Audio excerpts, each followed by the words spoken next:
All right, in this lesson, we are going to look at the directories section of the backdoor access portal for board members.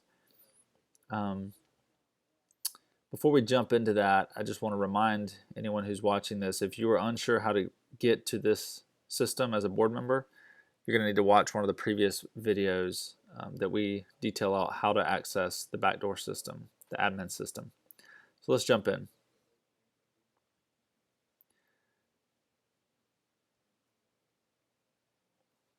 While it loads.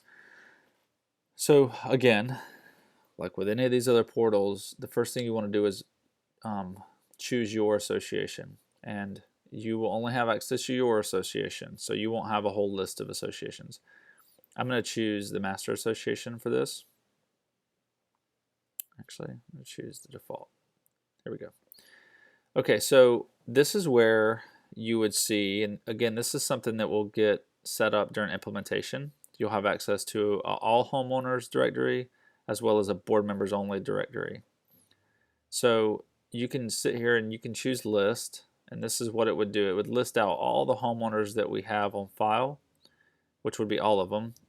It would only provide us phone numbers, emails, etc. for the homeowners that we have those things in our system for.